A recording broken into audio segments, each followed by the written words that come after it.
Good morning, good morning, good morning.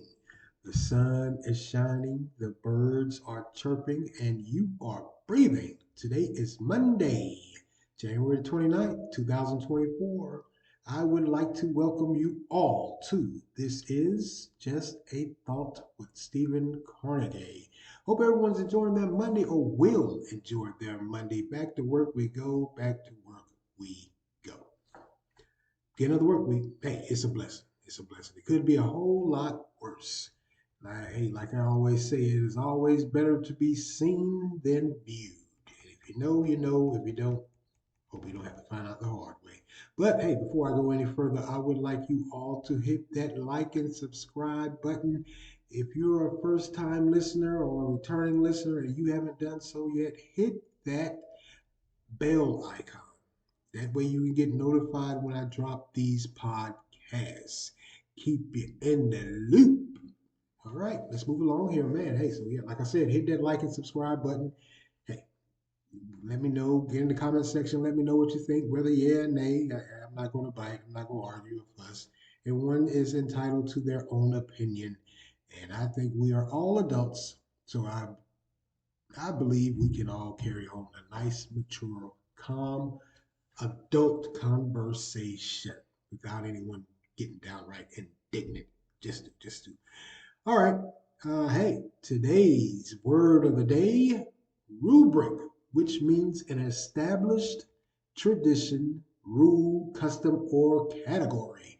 Rubric. All right, let's move along here. Man, the weather here in North Carolina, hey, I got to admit, it's been looking pretty good lately. Last week we had temps going up into the 60s, came close to even some 70 a day or two. Hey, that was plus. It was rather nice. It was beautiful. We had rain, of course. We couldn't have just sunny skies and warm weather. We had to have a trade-off, and it appeared it was the rain. In comparison to most cities and states in this country. I'll take that. I will take that. I just will. But sadly, looks like we're going back to what we are known for. Looks like temperatures are going back into the 50s, which is seasonable. And of course, at night it's going to dip down into the 40s or 30s. But yeah, when we had that bout of the cold air, when those temps got down in the teens, wow, just wow. It was just unbelievable, unbelievable, unbearable. It wasn't unbearable, but it was just unbelievable. All right, let's move along here. Also, man, well, looks like we now know who's going to be in the Super Bowl. I'm not too excited, me personally. I know there's some folks out there that may be some fans, but I'm just tired of seeing the same old team. Let's just say that. Let's say that. Yeah, we know who's going to be in the Super Bowls, and after yesterday's game, the final playoffs, the Baltimore Ravens versus the Kansas City Chiefs. The Chiefs pulled it out, 17-10. They just did. Patrick Mahomes, he pretty much put on the clinic. I mean, he showed all the poise and calmness that you would want from a veteran quarterback who's returning to the Super Bowl. Anyway, okay. He was 30 or 39 passing with 241 yards, one touchdown, and one interception, I believe. Hmm.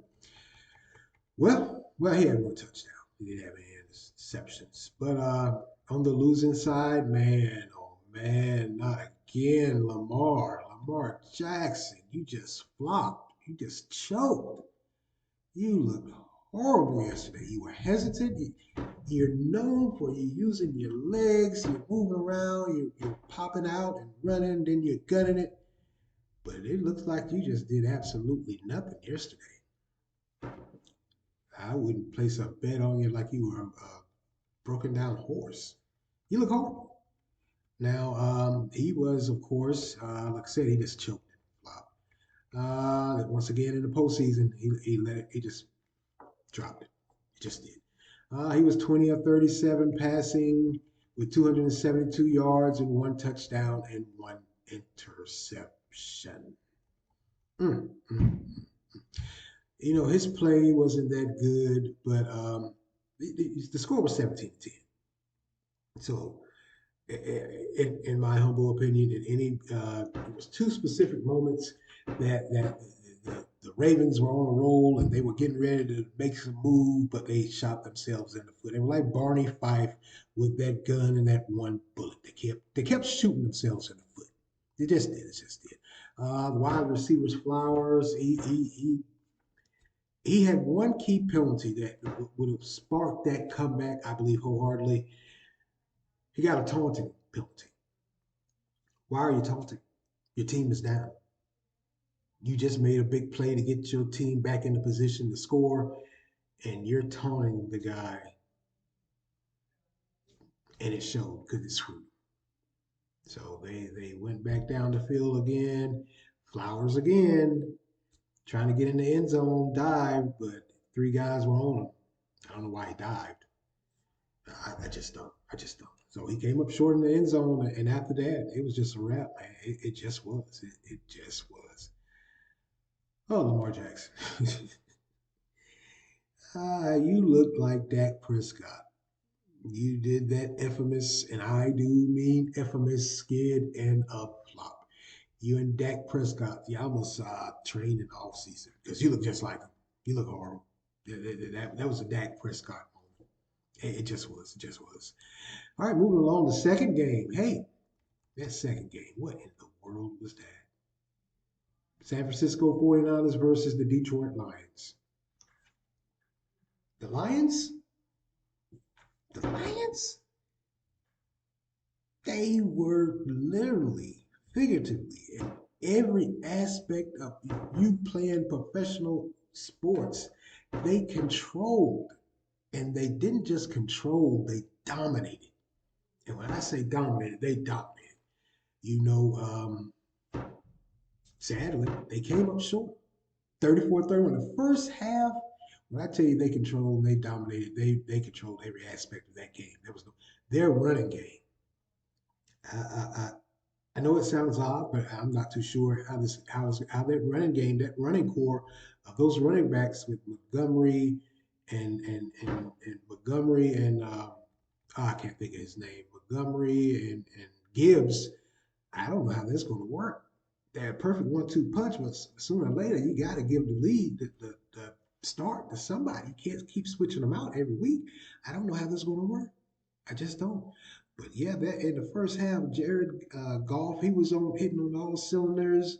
That running game was on point, so of course that opened up that throwing lane, and it showed. Um, Jared Goff, 25 of 41 passing with for 273 yards, one TD, and one interception. Brock Purdy for San Fran, he put on a little clinic too. He's got his mojo going because he had been struggling the past few weeks, and between himself, Purdy and Kittle and McCaffrey and Samuel, oh, you know what went down with that. That's not even a question. That the second half when they came back, when I tell you they put on a clinic, they did. They took control of the game and didn't look back. The Lions couldn't do anything. They just couldn't. It's like they just fell asleep. It's like the cowardly lion. It's like the 49ers started bullying them and they just shivered and went to sleep because they look, or they could, I don't even think they couldn't move the ball. They couldn't run anymore. They couldn't throw. The defense started getting eaten alive, which, by the way, their defense in that first half, they shut down Purdy and company. They just did. The second half, maybe they went to sleep, or maybe they started celebrating in the locker room, having a few drinks or whatever, or what have you. Because when they came back, they were horrible. They just were. So now we know who's in the Super Bowl. It looks like it's going to be the San Francisco 49ers, okay, and the Kansas City on again, off again Chiefs. Who knows which team we're going to get as far as Kansas City goes? If we got the team we got yesterday, they might get them another Super Bowl. And a lot of folks are already predicting they're going to win that Super Bowl again. Maybe. And if we get the 49ers of the first half yesterday, yeah, they're going to win that damn Super Bowl again. They just are.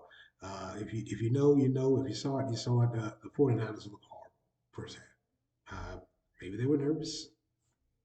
I don't know. Maybe they were. Maybe they were nervous. But they look horrible. They just did. They looked horrible. I gotta say. I gotta say. But yeah, we know who's in the Super Bowl now. No predictions from me. My predictions for who is actually going to the Super Bowl, half of is right. I got one of them right, San Fran.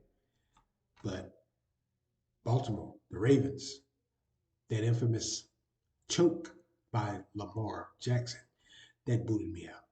They went to Kansas City. So it's Kansas City and the San Francisco 49ers.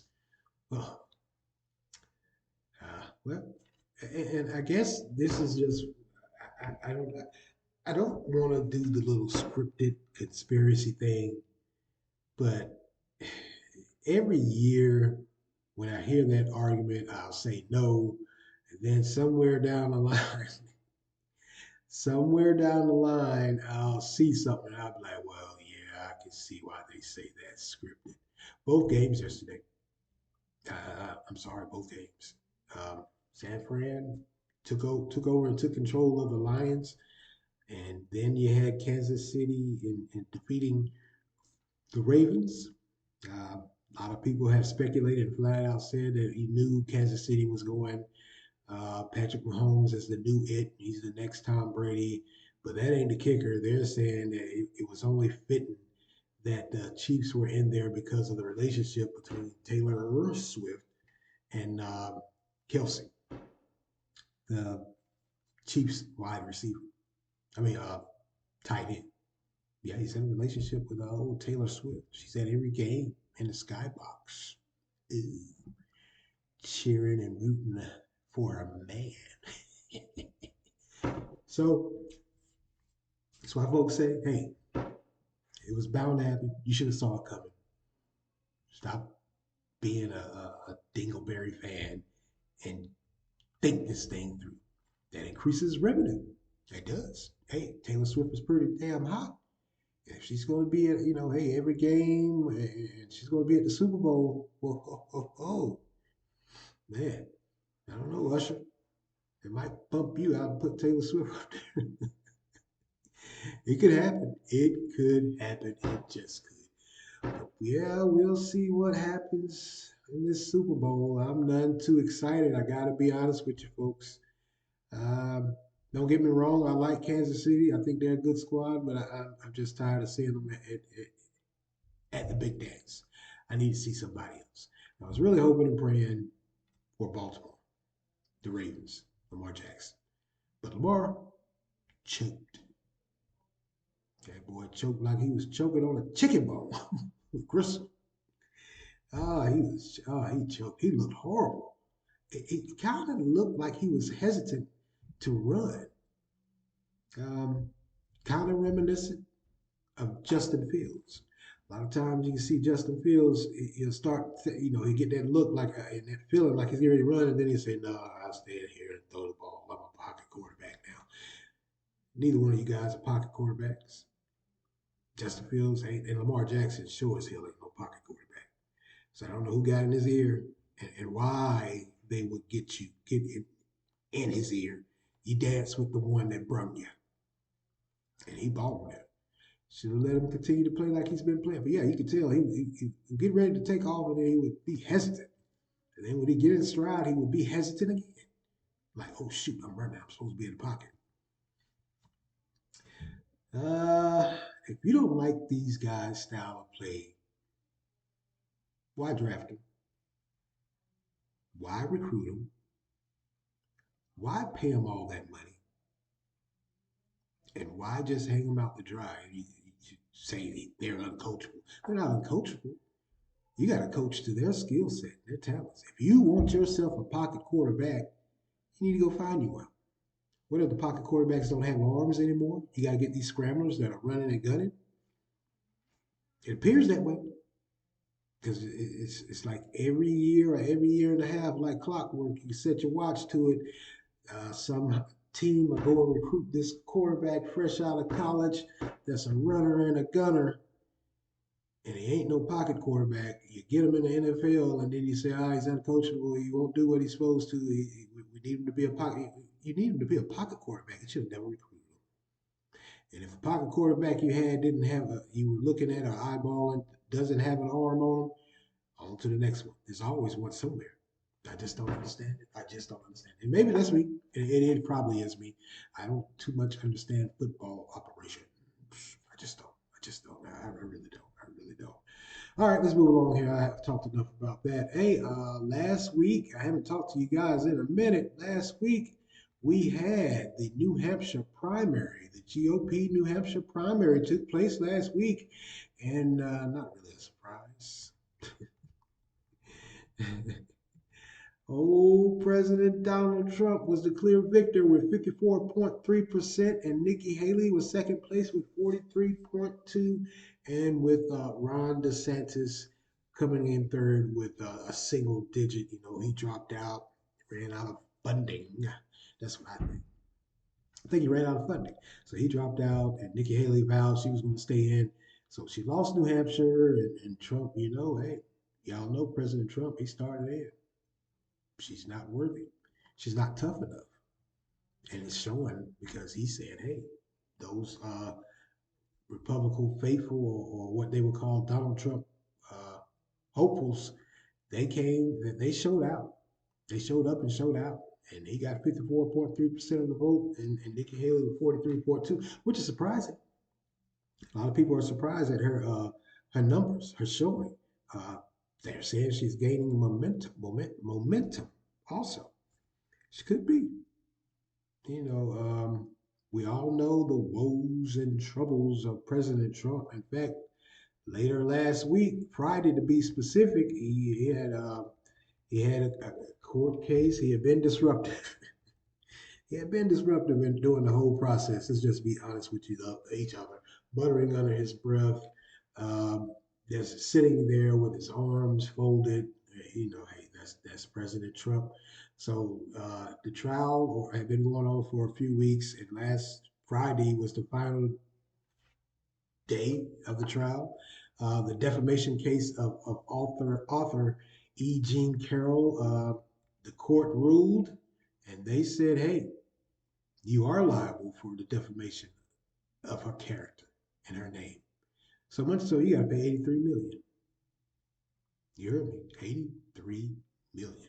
Does President Trump have 83 million just laying around like that just to pass off? Hmm. We'll see. Now he's out. He said he's not paying nothing. And his lawyers and himself, they came out and said they are appealing as soon as the sun rises. They ain't paying her no 83 billion.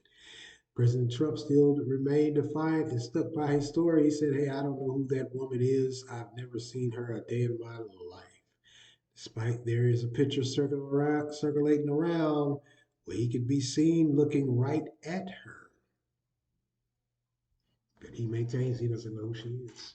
Maybe it was Photoshop. So, you know, folks can Photoshop anything now. They just can't. So with all of that going on with President Trump and him having to come up off that 83 million, and he still has bevy, a bevy of other court cases. You know, you got the business dealing, falsifying and building up his business and real estate investments in New York. You got what's going on, what went on down in Georgia with that election tampering, and then you have Florida, where they found all those classified documents inside of his home. So he has about 90 some odd more of the charges and three court cases he has to attend and attest to. Now, and I ask myself the same question also, and maybe someone can get in that comment box and let me know what you think. Many are, of course, political analysis and those that are the news crew, the newsmen, media, uh, even on social media, they're asking the question. And I got to ask the same question too. How is it, or what if he actually wins the nomination with all of these court cases? It wins the nomination. What if he wins the presidency? Because there is really no law that say that he can't run and win. He hasn't been convicted, and I gotta be honest. The only serious charges I see, me personally, is those classified documents. That's a huge red flag. President, a former president, or no former president. What are you moving these documents around from place to place? Yeah. The second charge that I have a little quarrel with and quandrum with is the election fraud, the election tampering down in Georgia, where wasn't him, but he got in touch with an official down there, the attorney general, and told him, "Look, I just need blase, blase, however many more votes. You need to find them for me." And then when they flat out told him, "No way, no how, that's not going to happen. You don't have the votes. Every preliminary number, all the precincts or whatever, what have you, have came back, and you're lagging behind seriously." And then that's when those that supported him started threatening the poll officials, the election officials, the poll workers, threatening them. Huge problem with that. Uh, I'm not even going to fake the funk. I dare you. What gives you the right or the mindset to call and threaten someone that's doing a voluntary civic duty? I mean, for you to threaten those poll workers, now those the precinct leaders, or the head of an election down there in Georgia, whatever city they were at, yeah, they get paid. The poll workers get paid too. But the underlying thing for me is it's their civic duty. And they taking it seriously, and they have put their best foot forward. Because I worked as a poll worker also. And getting up early in the morning, staying late at night, it can be a daunting task. But it gives you a sense of pride that you're participating in the election process. You're helping out. You're doing what you can. But you got some fools that decided to call and threaten them. I believe they even said they showed up at one of them's house. Buddy, oh pal. Had it been me, you wouldn't have showed up at another house. That's childish. Let's just be honest with each other. So with all that going on, what if former President Trump actually wins? Not only gets the GOP nomination, but he wins and becomes president again. Now, if you said this, well, that can't happen. There's no way, no how. A lot of you said the same thing the first time when he won. You said it'll never happen, and it happened. So don't say that. Stand by as best I can tell you. But yeah, what if this guy actually wins? Wow, talk about it. Talk about a kick in the head. Can he win? Um, yeah, he has a following. He has a backing, and they're standing by him. They're standing true. I mean, you got 54.3% in New Hampshire. You tore the Iowa caucus with over 50% also, or right at 50. He tore that to shreds.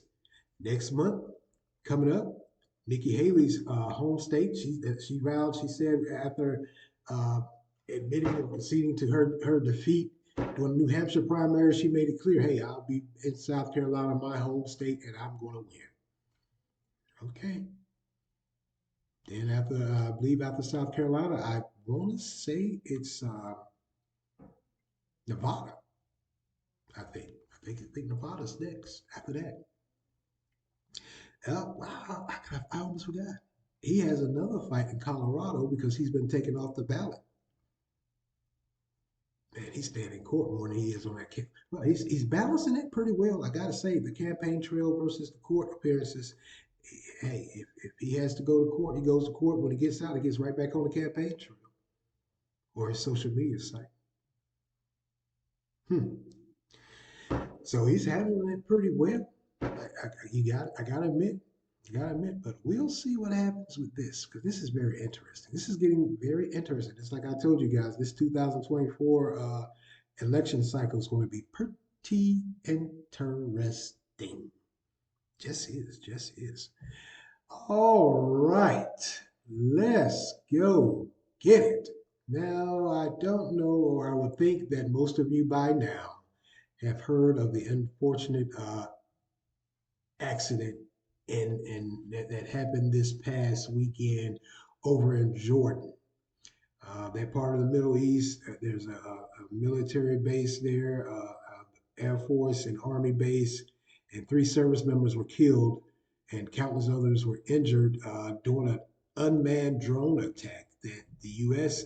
is saying came from Iraq trained militia groups, Hutu. I'm sorry, Iran. Iran, what the U.S. is saying, these are Iran backed financially, backed by Iran. Iran has came out and said, no, that wasn't, they aren't, that's untrue, that's unwarranted. You can't say that we were behind it. You can't say that they are part of Iran because they aren't. You just can't say that. We would never, we would never be involved in anything like that. Your, your accusation is baseless. Mm. You, Iran, you would never want to do any harm to the United States. You, Iran? Okay. So, like I said, three service members were killed, countless others were injured. They had to be flown out. Ah, now, this region over there around Jordan, Iran, Yemen, Syria, that's around that Gulf where they've been having all those. I talked about that sometime. I want to say at the end of last year. We know what happened there. A lot of those merchant ships, and now we know U.S. naval ships because they having to move into place, have been attacked by the Houthis. Not just with these drones, but they've launched some missiles. Where are they getting the missiles from? If they're just a little militia group, a band of terrorists, how do you get a hand on missiles that can actually reach uh, from land to sea? Somebody got to be back. Iran, yeah, you're backing them. Nobody's stupid. You're backing them. So around that area in that region, they got all this chaos and turmoil and fighting going on. If you're saying to yourself, well, it ain't got nothing to do with me. I'm here in the United States in the comforts of my own home watching me some football and Netflix. Think again. Just like I told you guys last year, at the end of last year, when we talked about what was going on, there had been an attack on a lot of merchant vessels. So much so, those merchant vessels that transport your oil, your goods, like your clothes, your wheat, whatever, what have you, any and every electronics, any and everything that comes from overseas has to come through that strait or that part of that Gulf to get through because it's an easy route. It's a cut through right there. Those merchant vessels have had to turn and go back down through Africa and South Africa and come back up the opposite side to avoid being killed by these, well, they're naming the Houthi rebels, but who knows? So it's safe to say, I believe, I think, it just is. It's safe to say we're working towards a war. I can't remember Iran or any militia or a terrorist organization being backed, however you want to word it or say it. The reason why I say we're going towards a war because they have got more and more aggressive.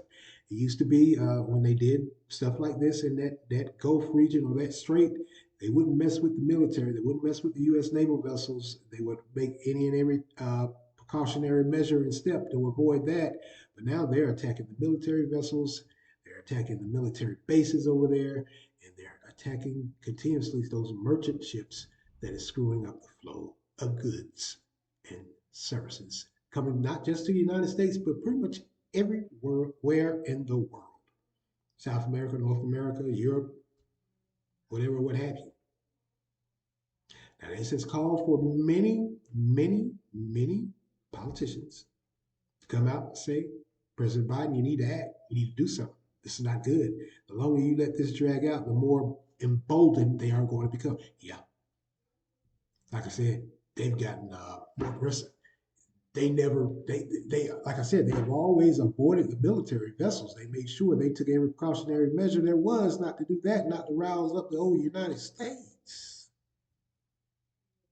It looks like they are now. Yeah. Um,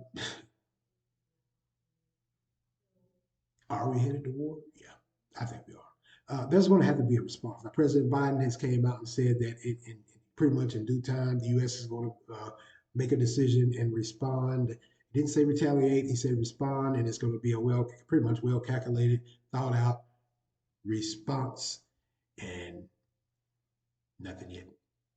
That just happened Friday. Just happened Friday. Nothing yet. Mm, mm, mm, mm. Wow. Certainly have a lot going on over there in that area around that Middle East, around Syria. And with what's going on in Israel and Palestine, that area is once again a hotbed. It ramped right back up. Kind of died off for a while, hey, during COVID or whatever. Maybe a little bit before COVID, you really weren't hearing that much about it. They have pretty much calmed down, and I thought they were working towards a peaceful resolution. Maybe not. Maybe not. Mm, mm, mm, because it looks like they've ramped back up. As far as the U.S. involvement, I don't think the bottom. No longer are we worried about being involved with Russia and Ukraine or with Israel and Palestine. We've got our own issues and our problems we got to deal with. We're in a region of the world where they've always made it known and they've always made it clear, but never to the severity of this. You might have a few little suicide bombers or whatever, but these fellas now, they're on a whole different level. Where are you getting the drones from? Where are you getting those missiles that can go from land to sea? Somebody's supporting them. Somebody's backing them. Iran.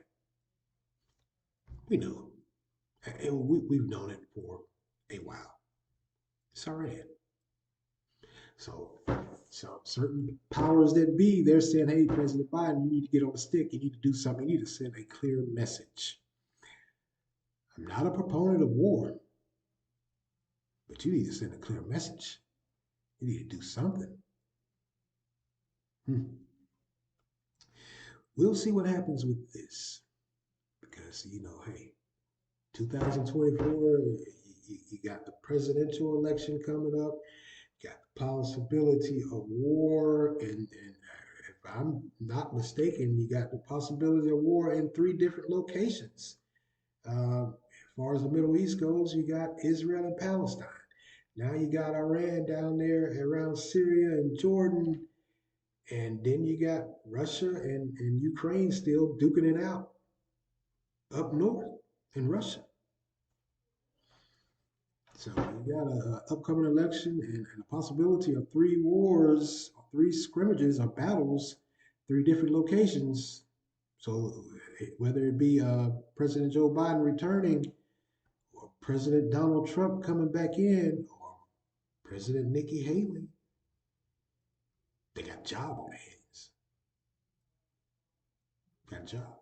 I wouldn't want that job. I just wouldn't. Too much scrutinizing for me. Because hey, it just is. And now you got all of this going on, and you got to try to keep a balance and calmness.